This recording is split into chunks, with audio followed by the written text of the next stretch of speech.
ಇತಿಹಾಸ ಪುಟವನ್ನು ಸೇರಿರುವಂತಹ BBMP greater Bengaluru ಅಥಾರಿಟಿಯಾಗಿ ಏರ್ಪಾಟಾಯಿತು. ಇದೀಗ ಜಿಬಿಎ ವಾರ್ಡ್ಗಳು ಪುನರ್ ವಿಂಗಡಣೆ ಆಗಿರುವಂಥದ್ದು. 5 ಪಾಲಿಕೆಗಳ ಪೈಕಿ ವಾರ್ಡ್ಗಳನ್ನು ಪುನರ್ ವಿಂಗಡಣೆ ಬಹುತೇಕ ಮುಕ್ತಾಯವಾಗಿದೆ.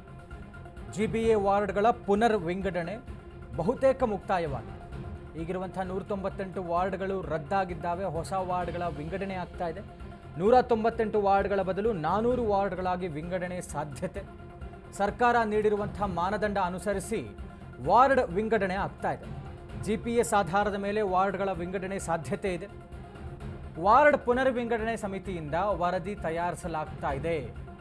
ವಾರ್ಡ್ ವಿಂಗಡಣೆ ವರದಿ ಸಲ್ಲಿಕೆಗೆ ಡೆಡ್ಲೈನ್ ಕೊಟ್ಟಿದ್ದಂತಹ ಸರ್ಕಾರ ಸೆಪ್ಟೆಂಬರ್ 23ರಂದು ವಾರ್ಡ್ ವಿಂಗಡಣೆ ಬಗ್ಗೆ ಸರ್ಕಾರಕ್ಕೆ ವರದಿ ಸಲ್ಲಿಕೆಯಾಗಿತ್ತು.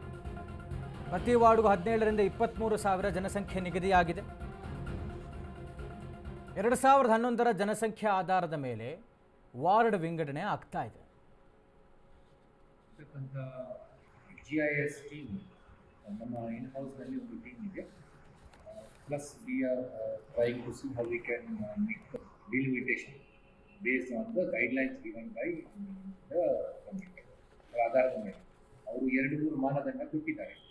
ಒಂದು ಆವ್ರೇಜ್ ಪಾಪ್ಯುಲೇಷನ್ ಏನಿರಬೇಕು for considering the number of wards, and what should be the size of the ward based on the average population we used to deviation per month. Here to our ಆಧಾರದ ಮೇಲೆ ನಾವು plan ಮಾಡ್ತೀವಿ. ಒಂದಿಲ್ಲ sir, ಇಲ್ಲ, there will be an increase in number of wards considering the guidelines. There should be an increase in the number. ಎಷ್ಟು sir ಅಂದಾಜು? I don't know, it can range anywhere between based on the guidelines. ನಾವು ಕೆಲಸ ಮಾಡ್ತಿದ್ದೆ, I'll be able to tell you this number. 23rd ಒಳಗೆ ನಾವು notification ಮಾಡ್ತೀವಿ. Details ಕೊಡ್ತಾ ಹೋಗ್ತಾರೆ ನಮ್ಮ ಪ್ರತಿನಿಧಿ ಮಹೇಶ್. ಇದೀಗ ವಾರ್ಡ್ ವಿಂಗಡಣೆ ಬಹುತೇಕ ಮುಕ್ತಾಯ ಆಗಿದೆ. ಯಾವ್ಯಾವ ಆಧಾರದ ಮೇಲೆ ಈ ಒಂದು ವಾರ್ಡ್ ವಿಂಗಡಣೆ ಮಾಡಿದ್ರೆ ಅನ್ನೋ ಡೀಟೇಲ್ಸ್ ಕೊಡೋದಾದ್ರೆ ಸಂತೋಷ್, ಈಗಾಗಲೇ ನೋಡಬಹುದು ಬಿಬಿಎಂಪಿ ಇದ್ದಂತಹ ಈಗ ರದ್ದಾಗಿರುವಂತದ್ದು 198 ವಾರ್ಡ್ಗಳನ್ನ ಈಗ 400 ವಾರ್ಡ್ಗಳು ಮಾಡೋದಕ್ಕೆ ಸರ್ಕಾರ ಮುಂದಾಗಿರುತ್ತದೆ. ಜಿಬಿ ಆಕ್ಚುಲಿ ಏನು 5 ನಗರ ಪಾಲಿಕೆಯನ್ನು ಮಾಡಿದಂತ ಕಾಂಗ್ರೆಸ್ ಸರ್ಕಾರ ಈಗ ಅವುಗಳ ವಾರ್ಡ್ ವಿಂಗಡಣೆ ಮಾಡಿ ಚುನಾವಣೆಗೆ ಮುಂದಾಗ್ತಿರುವಂತದ್ದು. ಪ್ರಮುಖವಾಗಿ ನಾವು ನೋಡಬೇಕಂದ್ರೆ 5 ನಗರ ಪಾಲಿಕೆಯಲ್ಲಿ ಕೂಡ ಸುಮಾರು 400 ವಾರ್ಡ್ಗಳಾಗಿ ವಿಂಗಡಣೆ ಮಾಡುವಂಥದ್ದು, 400 ವಾರ್ಡ್ಗೆ ಚುನಾವಣೆ ಮಾಡೋದಕ್ಕೆ ಮುಂದಾಗ್ತಿರುವಂತದ್ದು.